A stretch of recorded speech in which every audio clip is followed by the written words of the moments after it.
Last week, we started a new series on boundaries, and hopefully, it gave you an understanding of what they are. Today, I want to take you a little bit further. But just to recap, boundaries, we talked about internal boundaries, that's the rules I have for myself. External boundaries are how close I let people into my life. Those are there. Healthy boundaries are there for the purpose of helping me get healthy and protecting me from different things. What I want to look at today is how complex trauma greatly affects people's boundaries, understanding how they use boundaries, difficulties in setting healthy boundaries. So, for a person coming out of a fairly healthy home, boundaries they quickly get and they've lived with healthy boundaries. But for people coming out of complex trauma, there's a whole new level that you need to understand as to how difficult boundaries can be. And I hope you saw last week that if you don't get healthy boundaries, you don't get healthy, but you don't make it in recovery. So I want you to understand how complex trauma affects boundaries, how it messes people up when it comes to having boundaries in their life today. I think the first thing that is important to understand is that complex trauma is all about unhealthy boundaries.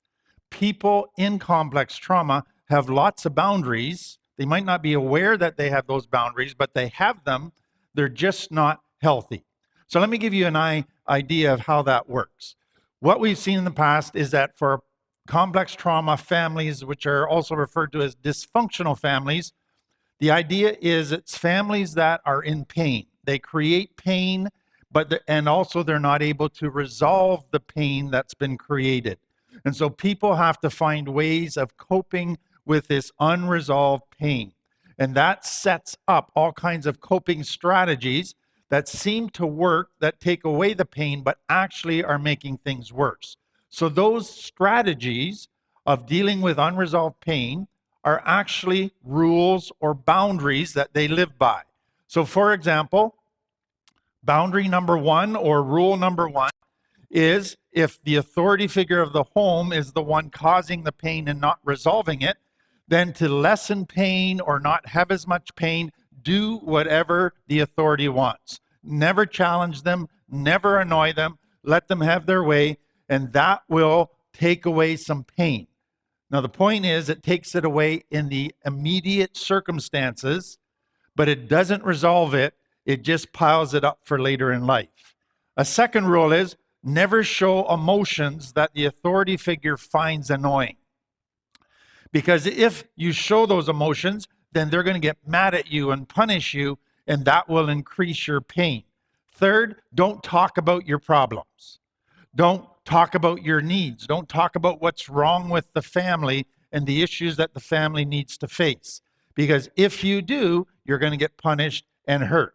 So that's just three very simple, basic boundaries that exist within a complex trauma family. So they seem to work, but something's happening that is very harmful.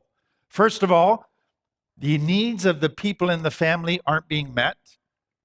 And because of all of this unresolved pain and how it's being dealt with, there's things happening inside of the child and the people in the family that are creating greater and greater negative emotions. They have more shame, more guilt, more anger, even depression and anxiety. It's building inside. And so all of that, they don't have a solution for. It's unresolved. And so you get this growing, accumulating amount of pain that is happening in each family member, and it will come out later in life and not in a good way. So let me give you some general approaches that complex trauma families take to boundaries. And some of you will relate to one extreme or another or a blend of them. But the first is complex trauma families can have tons and tons of rules. It's like the authority figure is a military general and there's a rule for everything. Or you can have no rules. Just do whatever you want. Just don't bug me. Or you have rules that are very unreasonable, rules that are rigid, there's no bend, there's no compromise, it's my way or the highway. And then when it comes to enforcing rules, you can have very strict enforcement of rules, or very lenient, or very inconsistent. Sometimes the rules are enforced, sometimes the consequences are enforced, sometimes they're not. It really depends on the mood of the authority figure on that day. And so that inconsistency is there. But more than that, you can have mom enforce rules one way and dad enforce them another way, so that children learn how to play mom and dad. But there's an inconsistency there in the two authority figures and how they enforce the rules. The next thing is, children begin to realize these rules that dad or mom are enforcing or making, they're not really about what's best for me. It's about what makes their life easier, what's best for them. So dad doesn't want people talking at all over supper because he wants to watch the news. And so it's silence, silence. Dad doesn't want anybody playing in the house because it's too much noise. And you realize, okay, rules aren't about what my benefit is. It's all about them. And that creates a lot of pain. But more than that, the child begins to think rules are there to restrict my fun. Rules are there to make life less enjoyable. Rules aren't about what's best for me. Therefore, happiness is found in breaking rules, in stepping outside of what the restrictions are. And so many of you can relate. If you see a sign today that says wet cement, don't touch, a big part of you just says, I want to touch the cement. And that comes out of the complex trauma. There's the allure of the forbidden. Anything forbidden, you go, I think that would give me a lot of pleasure. And that comes out of rules being not for your benefit in the past, but only for the authority figure's benefit. Next thing is, children begin to realize there's two sets of rules in the house. There's a double standard. There's a set of rules for the kids or some of the kids, and then dad has a different set of rules, or mom has a different set of rules, or one child gets away with more stuff, and there's a different set of rules for them. And so you begin to live with rules that are different for everybody, and that can cause a lot of pain, but a lot of anger as well. Next one, how the rules were enforced. So violation of rules or violation of boundaries needs to have built-in consequences. That's the design. So that when a child steps into telling a lie or in doing stuff that's hurtful to others, there needs to be a consequence so they learn quickly that that behavior is not healthy and it will ruin you and your relationships if you don't change that. So the pain of the consequences is to be appropriate to the crime, and then it's to motivate the child to live a healthy life. So it's to be fair, it's to be what's best for the child. It's always around a moral issue that is violated, that there's a negative consequence. Within complex trauma families, it's not always like that. In fact, it's seldom like that in some families. So what they find is fear is the way to motivate the children to live inside mom and dad's rules, what mom and dad want. So if a child comes home and they've been drinking for the first time, mom and dad might use fear, and instead of saying, you're playing with fire or what's going on with you, is this just an innocent experimental thing, and explore it, they go, oh, you're going to end up an addict. I'm going to take you downtown and I'm going to let you see people living on the street as a rubby so that you see where you're headed. And it's over the top, an exaggerated horror show trying to scare them straight. The problem with that is it might work for a little while, but over time, the children begin to realize that this is just an exaggerated horror show, and it actually begins to turn them off. The next thing that some families do to try and motivate their children to live by the rules is if they step outside of the rules, they get shamed, they get put down, they get made fun of, they get called names, they get told they're a failure, a loser, they'll never amount to anything. And parents hope that the pain of the shame will make them want to change their behavior. Initially, that might work. But over time, if they continue to get shamed, even when they're trying to change, they will eventually not do it anymore. It will no longer work for them. Some parents, when a child does something wrong in their mind, they subject the child to a long rant. And they can go on for 15 minutes, 20 minutes, a half hour, an hour, preaching a sermon to the child on why they shouldn't do what they're doing, how it's making the family look bad, and all kinds of different things that the child is subjected to. It's really not about what's best for the child. It's the parent venting their behavior, badgering the child, trying to manipulate them to change, but the child begins to tune them out. And after a while, as soon as mom or dad start their rant, their eyes glaze over, and it just hardens their heart even more, creates a rebellion and a defiance that goes deeper and deeper each time. Some families, the punishment doesn't fit the crime. So a kid is 5 minutes late on a curfew for the very first time, and they get grounded for a month. Or the punishment goes on and on and on. So the design of a healthy consequence is a punishment that is designed to be fair and bring the child back in. And once it's resolved, everything is restored. In complex trauma and unhealthy families, the parent might want to punish you until the parent feels you've learned your lesson. So they might give you the silent treatment. They might withhold love from you because in their mind, you deserve it. And they're going to make you stay in that doghouse for quite a while. And it does not fit the crime. It isn't concerned with what's best for the child. So those are some of the things that complex trauma families do. Another characteristic of complex trauma families when it comes to boundaries is a lot of boundaries are set when the parent is angry. So they're reactive rules. So a child or the family has a great big fight, and there's all kinds of fighting amongst the siblings, etc. And so dad is angry, and he might say, okay, from now on, we're going to have supper together every night. In his mind, the reason the family's fighting is because they're not eating supper together. And so now the rule, everybody has to be here every night. Or a child is late, like I just said, and they get grounded for a month. Again, what I've seen over the years with that kind of reactive rule setting or boundary setting is it might be enforced for a week or so, but then it just gradually drifts back to the way it was. It wasn't a thought out boundary. It wasn't something that was carefully weighed out as to whether it was fair, whether they could continue to enforce it over time. It was just a reaction.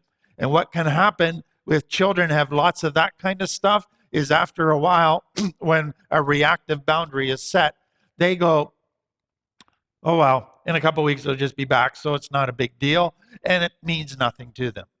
Another thing that can happen is no doesn't mean no. So saying no to somebody is setting a boundary.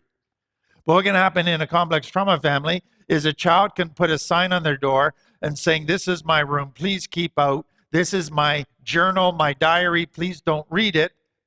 And to the parents, they don't respect that. They just barge in whenever they want. They never ask permission. They step over the child's no. So a no doesn't mean no. And that for many people can really do a lot of damage because the child realizes that they are not respected, and they realize that they are never allowed to set boundaries with their parents. And if they try to set a boundary with a parent, they're made to feel guilty that they've done something wrong. So the unspoken rule of those families is you can set boundaries with everybody else, but never with your parents. So that does a lot of damage. So let me give you another example where I kind of take your past and put it into your parenting today. It is very important for parents today, when you say no to a child and you set a boundary, that you mean it. So if you say to a child that you have to put your shoes in the closet, and to you that's important, or you have to treat your sister better and you can't be punching her all the time, and that to you is a very important moral thing, which it should be, and you say no more, and if you do it, here's the consequence. So now the thing is, what will happen the next time the child does that? Will your no mean no? What I have seen happen in many families is the parents would say to a kid wrestling with his sister and punching her and she's crying, they would say, I told you not to do it, and the child keeps doing it. And then they raise their voice. I said, don't do it. The child keeps doing it. And then they say, I'm going to count to 10, and the child keeps doing it, and the child doesn't stop at 1 or 2 or 3. They know that when mom or dad gets to 9, they're going to go 9 1/4, 9 1/2, 9 3/4, and then the child stops. So what you're training your child to do in those instances is that your no doesn't mean no. And they figure out when you finally mean no. And that sets up some very unhealthy dynamics that could cause a lot of danger in that child's life if they were in a big thing and big dangerous situation and you said, no, don't do that. And your no never didn't mean no to them, they could go ahead and do it and get hurt badly. So learning or training your children that no means no, or first time obedience, is a very important thing, but make sure the boundaries are fair, make sure the consequences are reasonable, and make sure you're prepared to enforce it. What can happen if a child, in some families, if a child refuses to live by certain boundaries that they know aren't fair, that they know are a double standard, is that the parents then will do everything in their power to coerce that child to follow the rules of the family, even though the rules might be bad. They will use shame. They will use guilt trips. They will punish them. They will make the child the problem child. Whereas the child might actually be trying to be healthy, they are made to feel like the scapegoat. And so those pressures are brought against a child to try to force them to change. The parents might even recruit other relatives and friends to go and talk to the child because of that. Another thing is children become afraid to say no. So if they say no and then it's stepped over, or they get punished, or they're always put down, they might become a people pleaser. And they are afraid that everybody will reject them like mom and dad do. And so they say yes to everybody because they don't want anybody mad at them. And they're afraid if they set a boundary, people will be mad at them. And that sets them up to let other people use them, take advantage of them, because they're afraid to say no. And then for many children who aren't allowed to set boundaries, the only way they can get some space or create a boundary is through anger or isolation. So they just move away from everybody and hide out in their room, or they explode and scare everybody off. Those are the only tools they have to try to create a safe bubble for themselves. Another thing that can happen is that children in complex trauma, often the only way they can set a boundary outside of anger and isolation, if they try to set a boundary, they have to close their heart. They have to be mad at that person. They have to hate that person. They have to want nothing to do with that person. So the only way they have the strength to enforce a boundary is to close their heart to a person. As soon as they open their heart a bit, then they let everybody do whatever they want again. And so they find that as their only solution. Then they have another issue that comes up. And so what I'm hoping you're seeing is there's lots of issues that come out of complex trauma around this boundary thing that makes it very, very difficult for people to get healthy today. But what happens when you get into a relationship? A lot of people coming out of complex trauma, what they have found in their families is that everybody's into everybody's business, so they're very enmeshed, or everybody's totally isolated. Nobody talks to each other. And so if you've been in a meshed relationships within your family, and now as an adult, you get into a relationship with somebody, the fear can be, if I let you into my life, now I'm responsible to make you happy all the time. I'm responsible for your emotions. I'm responsible to fix your anger when you explode. I have to fix it when you're sad. And so you think a relationship means I have to become a parent to this other person. Or if I'm in a relationship with you, I can never say no to you. I have to do whatever you want. I have to serve you and really become a slave to you. Or if I get in a relationship with you, I have to know and read and anticipate every need that you might have. I have to be a mind reader. I have to be able to see all of your cues so I know what you're wanting without you having to ask. So now I have to develop superpowers to read and know your needs and wants if I am going to have a relationship with you. What that means for people is if I get in a relationship with you, I will lose me. Because my life now will be understanding your emotions, not mine, understanding your needs, not mine, understanding your thinking, not mine. So I don't know where I end and you begin anymore. I lose me in you. And then some people even think that if you get into a committed romantic relationship, that the other person totally owns you. You lose any say, any will.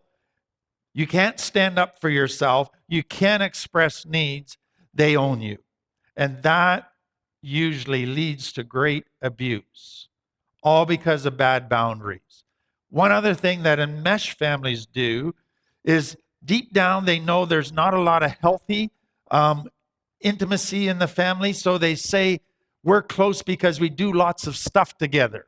We never talk at a deep level, but because we have fun constantly together, that proves that we are a very healthy, close family. And so the fear is that now if I get in a relationship with somebody, I can never have my own time or my own space, that we have to do everything together in order to be close. And so all of those things can be very confusing for people.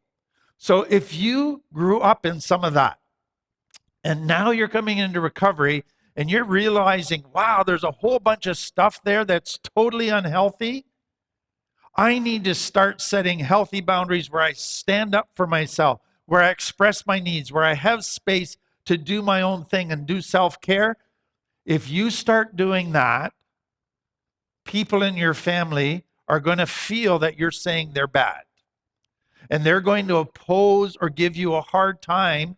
And you could end up with a lot of opposition. And they're going to possibly even try to get you to go back to the way things used to be so that you live by their rules again. So learning to set boundaries in recovery is essential. But it creates resistance and opposition from others, often from those closest to you. So be prepared for that and realize I need not just to set boundaries, I need to figure out how to enforce those boundaries. And that's what we're going to look at next time.